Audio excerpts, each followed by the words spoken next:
Meus irmãos, nós vamos abrir a palavra do Senhor no Salmo de número 39 para a nossa meditação essa noite.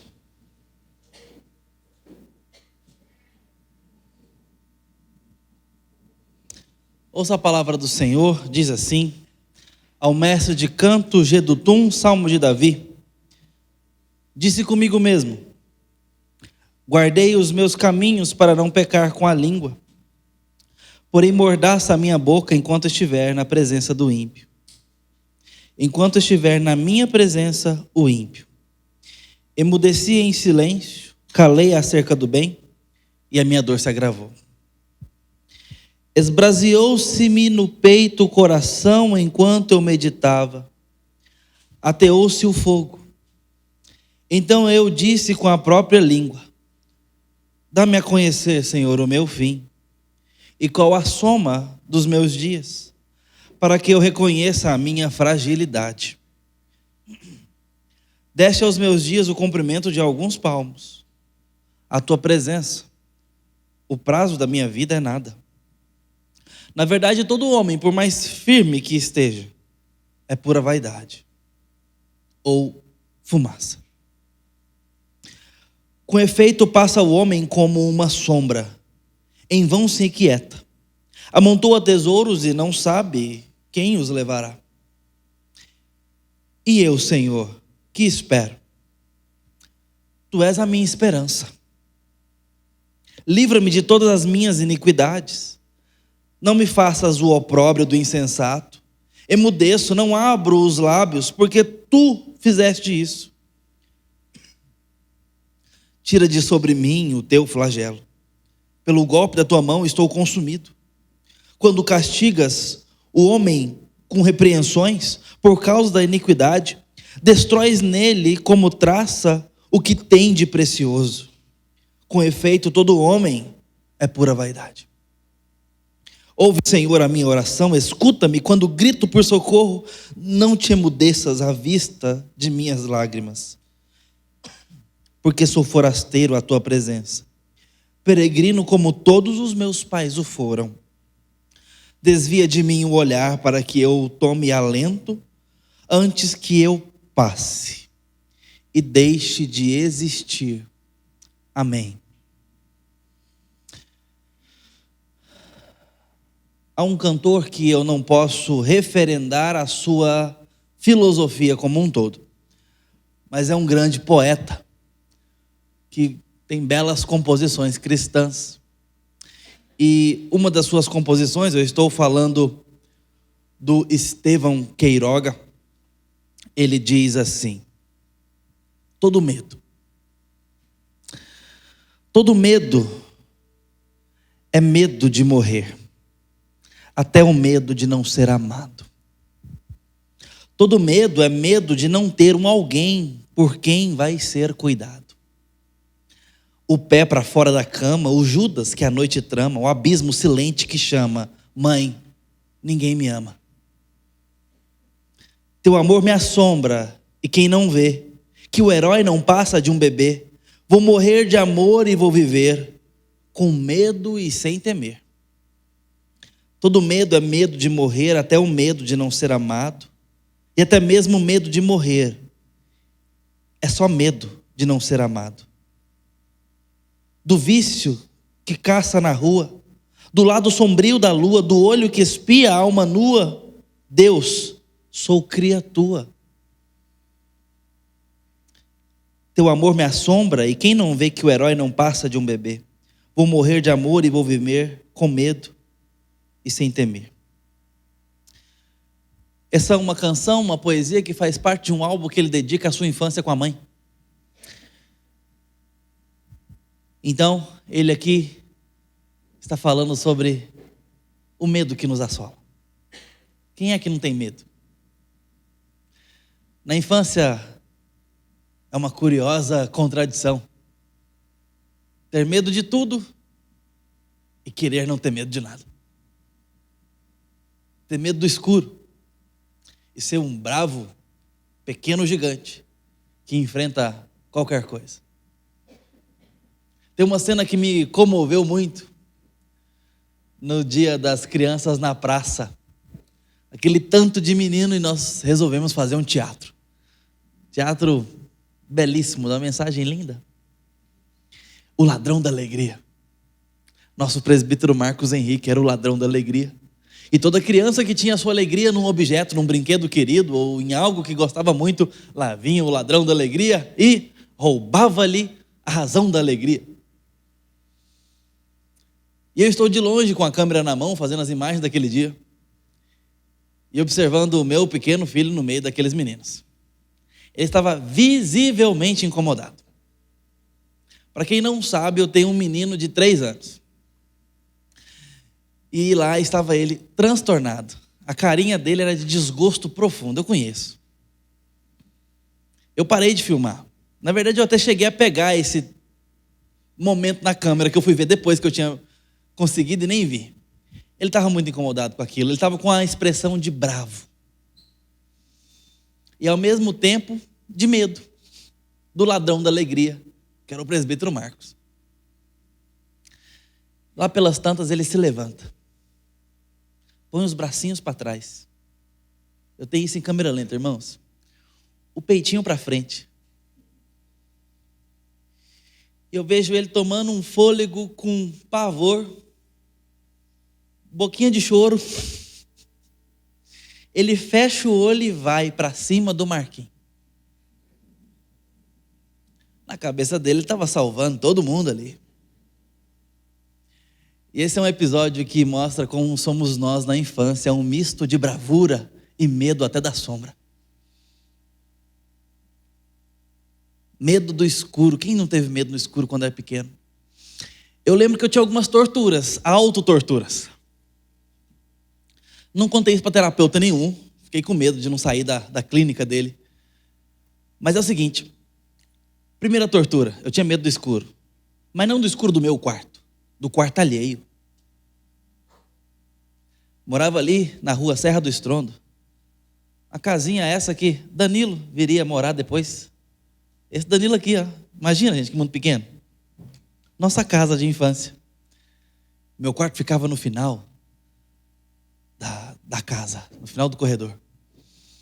E na frente tinha um banheirinho. E esse banheiro ficava com a luz apagada, óbvio, durante a noite. E eu lembro de da minha cama acessar esse banheiro com os olhos. E eu ficava encarando o escuro. Como quem pensava, tem alguma coisa ali. E eu ficava forçando o olho e certamente a imaginação até ver alguma coisa ali. Só que eu não queria ver alguma coisa ali. Deus me livre de ter alguma coisa ali. Mas eu lembro de fazer isso com certa frequência, tipo assim, tem alguma coisa ali. E ficar ali quase que desenhando com a cabeça. Alguma coisa ali. Sem querer de forma alguma encontrar alguma coisa ali. Outra tortura. Irmãos, eu tenho uma claustrofobia muito séria. Nós fomos lembrados da nossa finitude nos 2 últimos anos, querendo ou não. A pandemia veio e nos mostrou que uma gripe nos derruba e nos leva. Não é verdade? Alguns de nós aqui despediram de pessoas, de queridos, durante esse tempo, por conta de um problema viral. Eu fiquei internado num tempo, 2 semanas, foram 2 internações graves. Eu não sabia o quão grave era, depois me contaram, era grave. Talvez isso justificava os enfermeiros, as enfermeiras entrarem ali de 20 em 20 minutos no meu quarto. E eu lembro de pensar muito sobre isso naqueles dias. Afinal de contas, um amigo meu da minha idade, ovelha da igreja de Anápolis, tinha ficado entubado por 14 dias. Praticamente semivivo. Era tão fácil passar da vida para a morte naqueles dias, mediante uma internação, um coma, uma intubação, não é verdade? Lembro de pensar muito sobre isso e ter que lidar com graves medos meus. Que medos eram esses? Medo da claustrofobia, medo de faltar ar, medo de ter que ficar com equipamentos respiratórios, medo da minha infância. Tive que revisitar a infância. E aí, eu falei de uma autotortura, uma segunda, né? Era essa. Problema mental. Eu deitava e algumas vezes ficava imaginando como que seria um dia estar preso debaixo do chão e não conseguir levantar. E isso não era um exercício agradável, era terrível. Porque eu já tinha certeza que era muito ruim, então eu ficava imaginando o quão ruim seria. E por vezes fazia isso. Que medo disso acontecer um dia. Cá entre nós, irmãos, até hoje me pego às vezes com medo de algo do tipo. Medo. Tive medo naqueles dias de passar pela transição. Confesso para os irmãos. Às vezes nós não paramos para pensar. Até que temos que pensar. Algumas coisas na vida nos lembram que os nossos dias são poucos. Essa experiência da Covid-19 fez isso forçadamente a muitos de nós. As crianças aprendem cedo quando tem um bichinho de estimação. Quem dirá um peixe? O peixe nos ensina que a vida é curta. Ou coisa inútil é criar um peixe, né, gente? Irmãos, não precisa lutar com esse slide, não, tá? Pode deixar. Eu sei que vocês estão tentando aí. Preocupa não. Passei um arquivo difícil para eles mexerem ali. Estão lutando lá. Um bichinho de estimação, quando eu perdi o meu primeiro cocker spaniel. Afogado na piscina. Mordeu um lençol. Filhotinha. Cor de mel. Acordei e fui brincar com ela. Ela havia mordido o lençol e andado de fasto. E caiu na piscininha do quintal de casa. Piscina que você tomou banho lá, Dani? Já tem um cachorro morto lá, viu? Chamava Lessie, nome criativo. Amanheceu com a barriga grande de água. Tadinha. Não conseguiu sair, ninguém escutou. Ali foi meu primeiro luto. Qual foi seu primeiro luto? Qual foi sua primeira experiência que a vida te mostrou que a vida é curta? Mal sabia eu que esse era o meu primeiro luto, mas não seria o último. Dali, para alguns anos, poucos anos, eu tive que aprender de uma forma muito difícil. Quando tive que despedir do meu pai, aos 11 anos de idade, sem entender muito bem o que estava acontecendo, mas com consciência suficiente para doer demais. Qual foi a primeira vez que você viu que a morte dói demais? Dói demais. Que é bruta. Que é um inimigo que nos deixa sem argumentos. Não temos direito de resposta. Não temos alternativa. A criança aprende que não adianta dar birra. Aliás, você já viu uma criança dando birra porque o amigo morreu? O papai morreu? Você já viu ela dando birra por causa do sorvete? Você já viu ela dando birra por causa do brinquedo? Ou do desenho que você tirou antes que ela quisesse? A morte é tão agressiva e tão descomunalmente poderosa que até uma criança sabe que na força do grito não se pode. Não adianta espernear. As crianças se calam, mesmo em luto. Dói e dói demais. Qual foi a vez que você teve que aprender sobre isso? Há uma expressão, eu quero ler ao final aqui um texto do amigo e querido pastor Emílio Garófalo. Ele escreveu para si mesmo o seu próprio memento mori. Mas há uma expressão lá da Roma Antiga, difícil de rastrear historicamente, mas caiu na boca do povo e dos historiadores. O tal do memento mori.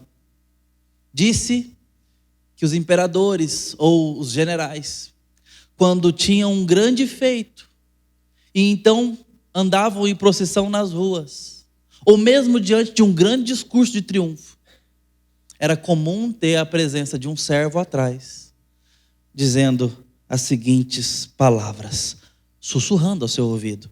Disse: respique postete, hominem de esse memento mori. Lembre-se que você é apenas um homem. Lembre-se que você um dia vai morrer. A forma completa é: olhe ao seu redor e lembre-se que você é apenas um homem e que você um dia vai morrer. É exatamente isso que Davi está fazendo. Como quem pedindo socorro para Deus, ele chega neste pedido, pedindo algo útil para o Senhor.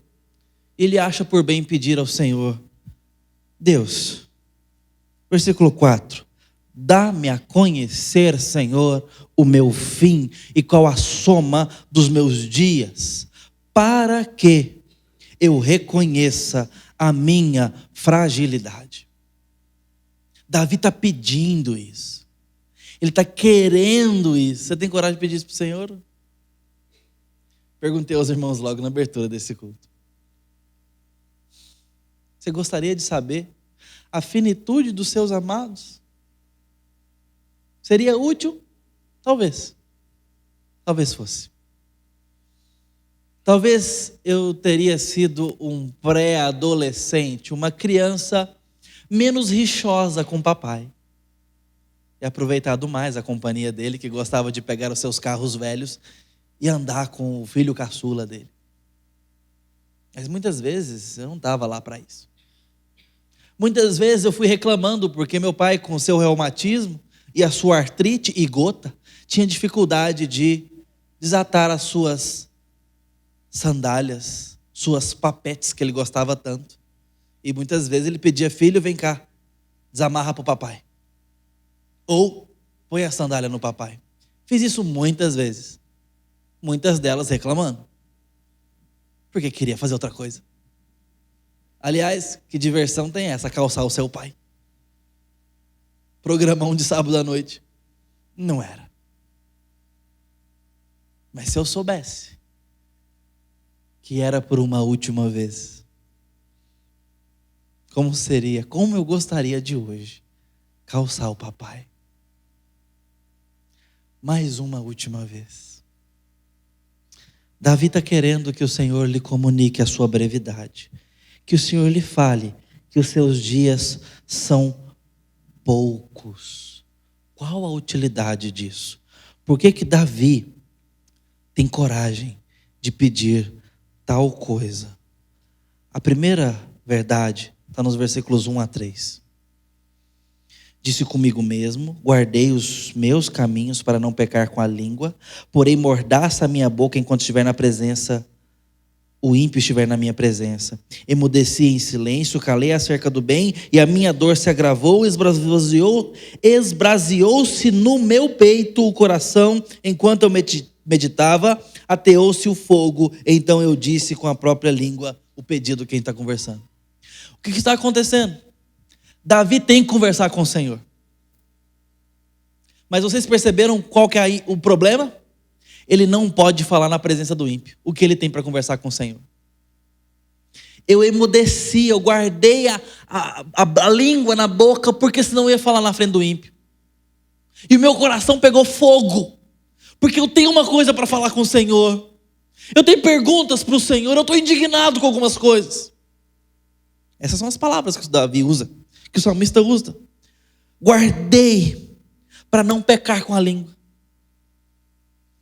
Se Davi deixasse a sua língua sair, ele ia dar mau testemunho. Porque a conversa que ele queria ter com Deus e precisava ter com Deus, meus irmãos, não era coisa bonita não. Não era coisa de crente maduro, em paz, não. Era de gente que precisa desabafar com o Senhor.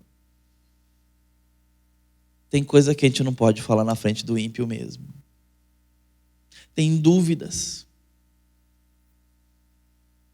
Eu falei agorinha, o pastor de vocês numa cama de hospital, tendo inseguranças sobre o processo da morte. Medos. Se a ovelha tem dificuldade de entender isso, quem dirá o ímpio?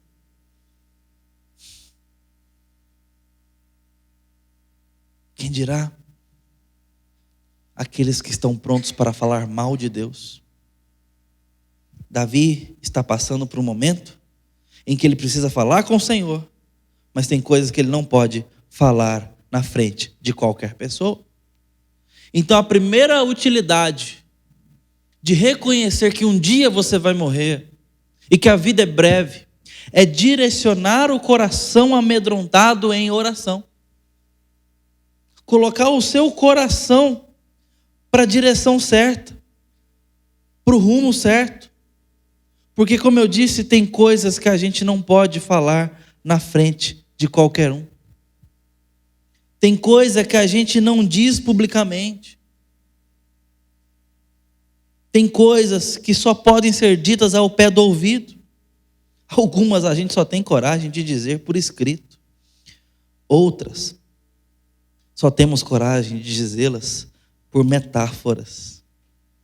Algumas coisas só podem ser vistas por meio de histórias. Algumas nós só dizemos diante de gente que a gente guarda no peito, para quem a gente deu o coração. E tem coisa que a gente só diz para completos estranhos. Mas tem coisa que a gente só fala, e só fala mesmo, é para o Senhor, em oração. Essa é a experiência do Davi. Tem coisa que a gente só fica à vontade para falar para o Senhor. Esbraseou-se no peito o coração, enquanto eu meditava, ateou-se fogo. Porque ele precisava falar com o Senhor. Pula para o verso 8. Livra-me de todas as minhas iniquidades, não me faças o opróbrio do insensato. Esse era o medo de Davi. Ele não queria ser o motivo do mau testemunho, ele não queria ser o motivo do escândalo, ele não queria ser o motivo da maledicência contra o Senhor, porque o filho do Senhor estava dando um mau testemunho. Deixa eu dar um exemplo. Você olha o menino chega esfomeado na sua casa, ele é amigo do seu filho. Aconteceu, você dá um pedaço de pão para ele, vamos lanchar aqui. Mas acontece uma segunda vez. E sempre. Vem cá, tem comida em casa não? Você pergunta para o amiguinho dele. Ou então você liga para o pai. Estou falando que você vai fazer não, tá? Mas vai passar na sua cabeça.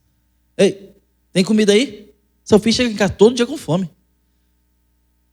Vou mandar uma cesta básica. Vamos ver o que está acontecendo. Estou dando esse exemplo besta para os irmãos, para dizer que o filho, no testemunho que tem, diz muito sobre o pai. Menino de boca suja. A escola, pastora, ok. E em casa? O que você faz com o lixo que o menino leva para casa? Recicla? Tem que jogar fora. Trabalho dos pais. A gente tem que educar. Senão, a fama é nossa. Nós somos educadores dessas crianças. Davi não quer que o seu pai seja maldito, seja dado um mau exemplo para a custa do pai. Davi não quer ser o opróbrio do insensato, do incrédulo. Davi não quer ser um mau representante de Deus, ele quer ser um bom representante, mas o que ele tem para falar são palavras de alguém que tem mais dúvida do que certeza, de alguém que quer desabafar com o Senhor, de alguém que está passando por dificuldade. Versos 4 a 6, a segunda razão pelo qual é útil lembrar que um dia vamos morrer. Diz assim o texto: dá-me a conhecer, Senhor, o meu fim, e qual a soma dos meus dias, para que eu reconheça a minha fragilidade. Deste aos meus dias o comprimento de alguns palmos, a tua presença, a minha vida, o prazo da minha vida é nada. Na verdade, todo homem, por mais firme que esteja, é pura vaidade. A mesma palavra usada por Salomão futuramente, sobre aquilo que não se pode pegar com a mão. A vaidade é vento, ou é correr atrás do vento, é fumaça. Você não pega, você não se agarra, é algo solto, leve, incorpóreo que some. Não vale, não fica, não permanece, não tem peso. Portanto, por que essa oração é importante? Por que esse pedido é importante? Porque precisamos, em segundo lugar, considerar a brevidade da vida, para aprendermos a contar os nossos dias. A Bíblia sempre condenou a distração, sempre condenou a vida alheia, a deriva. Condenou, por exemplo, a embriaguez. São coisas similares, são coisas equânimes, onde nós não ponderamos. A Bíblia nos chama ao domínio próprio, ao planejamento, a remir o tempo, a alcançar coração sábio, com decisão, com escolha. A embriaguez tira de nós o domínio próprio, a capacidade de escolha e de decisão. A vida despreocupada é uma vida leviana e não ponderada. O Espírito Santo nos leva à ponderação. O Espírito Santo nos leva à profundidade de raciocínio. O Espírito Santo nos leva ao peso das coisas.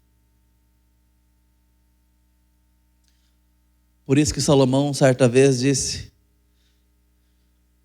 um escândalo para o leitor. É mais proveitoso estar no velório ou na casa onde há luto do que na casa de festa, ou onde há festa. É escandaloso, porque não é óbvio. Ele está falando de proveito, de quem bota a mão na boca, o coração aperta, e entendemos que a brevidade da vida nos faz ponderar as coisas e respeitar o peso delas, valorizar as pessoas, o tempo e tudo que envolve isso. Valorizar as oportunidades e o temor ao Senhor em todo o tempo. E não desperdiçar a vida com aquilo que não se deve. Afinal, como diz a cancioneira brasileira, a vida é trem-bala, parceiro. E nós somos só passageiros, prestes a partir. A Ana Vilela estava encorajando os seus ouvintes a pensar que é rápido. Ela estava fazendo o seu memento mori. É rápido, passa. Por isso ela começa a falar sobre o que é a oportunidade de vida.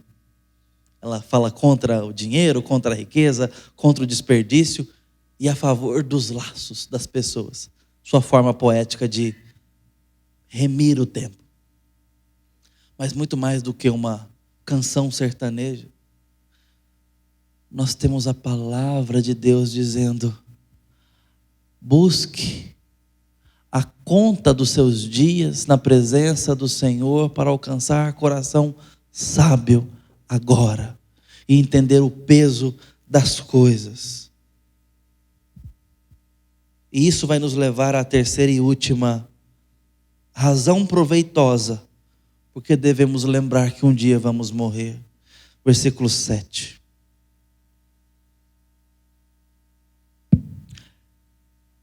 E eu, Senhor, que espero, Tu és a minha esperança. Tu és a minha esperança. Livra-me de todas as minhas iniquidades, não me faça o opróbrio do insensato. Emudeço, não abra os lábios, porque tu fizeste isso. Tira de sobre mim o teu flagelo, pelo golpe da tua mão estou consumido. Quando castigas o homem com repreensões, por causa da iniquidade destróis nele, como traça o que tem de precioso. Com efeito, todo homem é pura vaidade. A terceira razão por que precisamos lembrar que a vida é breve é para esperarmos no Senhor por redenção nossa e do mundo que moramos. Esperar do Senhor algo diferente. E eu, Senhor, o que eu faço? Eu ponho no Senhor a minha esperança, porque o Senhor é a minha esperança. Então agora eu posso segurar as pontas. Agora eu posso suportar o dia mau. Davi fala que se os dias já são difíceis, imagina debaixo de castigo. Imagina lidando com a iniquidade nossa e do mundo. E o Senhor ainda nos pesando a mão. É isso que ele está falando, a vida é difícil. E nesses dias curtos, não basta ser breve. É difícil. Não é só alegria, a gente sabe disso, não precisa argumentar com ninguém. Só os embriagados acham que é fácil. O que eu faço à vista dessas coisas? Dessa vida debaixo do sol? Eu tenho a minha esperança no Senhor. E olho para Ele. E sabe o que Ele nos fala? Ele nos fala que está fazendo novos céus e terra. Ele fala que voltará e não demorará. Ele fala de um novo tempo. Ele fala do fim das dores. E talvez por isso que o salmista disse tão cedo na história: ouve a minha oração, escuta quando grito por socorro. Não te emudeça em vista das minhas lágrimas, porque sou forasteiro, a tua presença peregrino. Essa é a conclusão do salmista.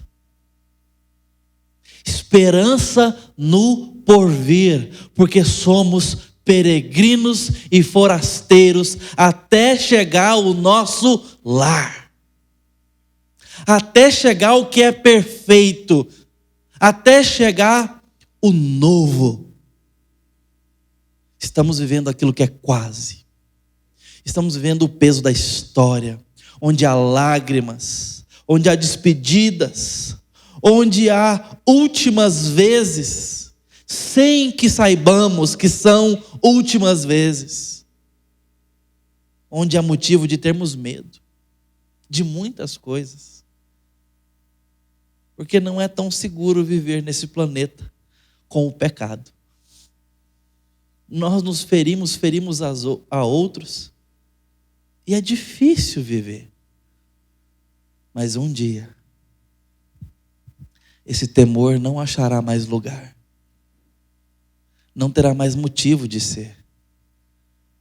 Não haverão mais quartos escuros para as crianças. Não haverá mais possibilidade de sufocamento para os claustrofóbicos. Não haverá mais pavor de aranha, de espíritos, de assombrações. O mal terá sido julgado e condenado. Mas principalmente, nosso pecado terá ido embora. E o salário dele terá sido pago. Em Cristo, não veremos mais a morte. Não nos despediremos mais dos nossos. Não iremos embora. Não viveremos separados dos nossos filhos. Não haverá mais casamento quebrado, engano, traição. Não haverá mais sepultamento. Não haverão mais poucos dias e sustos. as coisas serão como devem ser, permanentes, santas. Esse é o porvir. Esperar no Senhor. E como eu disse, eu gostaria de ler o texto do querido pastor Emílio, que escreveu para se lembrar que as coisas podem ser, como o texto dele diz, pela última vez. E aqui eu encerro. Pela última vez. A gente morre todo dia. E não somente daquela maneira que John Donne famosamente nos ensinou, com sinos dobrando por nós quando qualquer humano se vai. Tem um outro jeito que a gente morre todo dia. Um dia desses li algo que partiu meu coração. Alguém disse algo mais ou menos assim, abre aspas. Um dia você brincou com seus amigos de infância pela última vez e ninguém na hora se deu conta disso. Fecha aspas. Foi dessas coisas de arruinar o dia, de fato. A gente morre um pouco todo dia. A gente perde um pouco de vida a cada dia. Fiquei pensativo hoje lembrando disso. É verdade. A gente dificilmente sabe que foi uma última vez.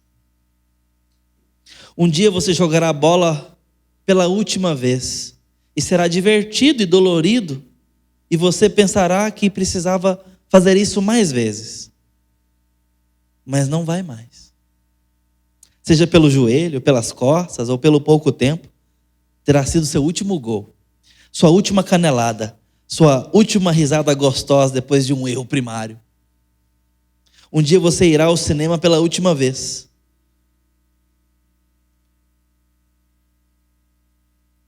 Vai ser provavelmente depois de um bom tempo sem ir. Você vai gostar de sentir de novo o prazer da telona e vai pensar em voltar. Mas a vida vai seguir e logo a saúde vai dificultar muito. Vai ser tão mais fácil assistir no tablet. Um dia você terá uma conversa com a sua amada, relembrando com carinho algum bom momento, como um dia de viagem, uma refeição marcante, e algo acontecerá pouco depois que impedirá novas conversas desse tipo.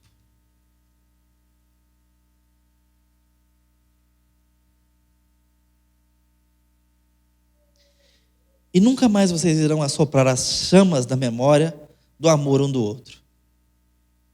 E aos poucos essas lembranças poderão se apagar. Você perceberá que era a última conversa? Por isso estava meio agridoce.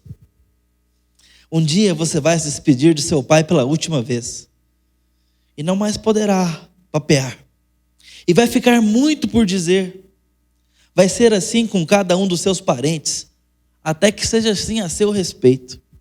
Um dia você irá fazer a sua última postagem em mídias sociais. Se soubesse, não teria desperdiçado ela falando mal de alguém, teria? Um dia você vai conhecer uma pessoa nova pela última vez e provavelmente será um profissional de saúde que vai te ajudar a ficar confortável perto do fim. Provavelmente. Um dia você vai ouvir seu último parabéns para você. E dificilmente você saberá que foi o último. Ainda bem. Seria difícil assobrar a vela se soubesse. Um dia você vai manchar a sua camisa de comida pela última vez. Ah, como eu me irrito com me sujar de comida na rua. Você vai ficar chateado. Se soubesse que seria a última, se importaria? Ou pediria também uma mostarda? Um dia você vai conhecer uma cidade nova pela última vez. Você saberia disso ao saborear as coisas únicas dali? Um dia você fará carinho num animalzinho pela última vez. Se você soubesse, demoraria mais nas orelhas peludas ou no focinho gelado? Um dia você pagará seu último boleto. Se você soubesse, faria uma dancinha celebrando. Um dia você assistirá sua última Copa do Mundo. Eita, será que é essa? Talvez ciente de que dificilmente você chegará em outra. Um dia você vai sair da sua cidade pela última vez, e ao chegar de volta, nem vai perceber que estará entrando para não mais sair. Um dia vai tomar chuva pela última vez, e bobo que é, vai ficar perguntando ou preocupado com uma nota de 20 que molhou, com pneumonia, com um sapato, e não vai aproveitar o milagre da água caindo no céu. Um dia você vai visitar a sua avó pela última vez. Ela vai lhe oferecer bolo, vai estar quase tão gostoso como sempre esteve. Um pequeno declínio qualitativo ali, você vai sair triste, mas esperançoso de que ainda terá ao menos outra visita, mas estará enganado. Um dia você tomou sua última vacina e você reclamou com seus pais e você nem se deu conta que pronto, estava livre. Um dia você se despediu dos seus colegas de escola ou faculdade e prometeram que com certeza manteriam contato. Um dia você irá dirigir pela última vez. Não vai ser uma jornada pela costa californiana. Vai ser uma simples ida ao cartório. Seus familiares vão conversar contigo sobre não dirigir mais. E daí em diante, só carona. Cada um de seus alimentos favoritos será comido pela última vez, ao longo dos seus últimos meses. Mas você não irá saber que foi assim. Se soubesse, você teria focado mais na comida e menos no celular. Um dia você vai ouvir uma de suas músicas favoritas pela última vez. Você não vai saber. Se soubesse, você teria cantado junto com vigor, não teria? Vai ser assim com cada uma de suas músicas favoritas. Mas você não vai saber que foi. Um dia você irá entrar no mar pela última vez.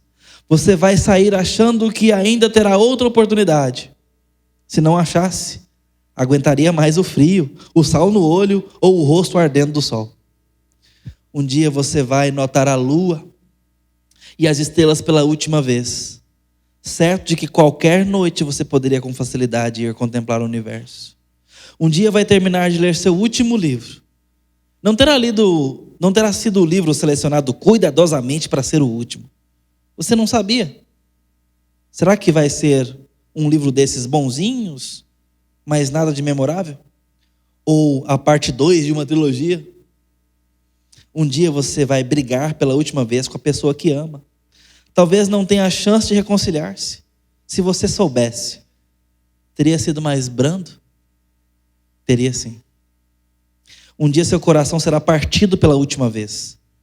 Será por uma notícia, seja por uma notícia, seja por uma pessoa amada. Você vai achar que ainda irá passar por outras dessas, mas felizmente terá sido a última. Um dia, depois que você se for, seu nome será dito pela última vez. Talvez por um bisneto curioso lendo um papel antigo, se chegar a tanto. E depois disso, seu nome não mais soará na terra. Penso nessas coisas e meio que morro por isso. Um dia irei pensar nas coisas tristes pela última vez. Que alívio. Ainda bem que há notícias de uma nova terra, onde não haverá mais lágrimas nas coisas, ou tantas lágrimas nas coisas.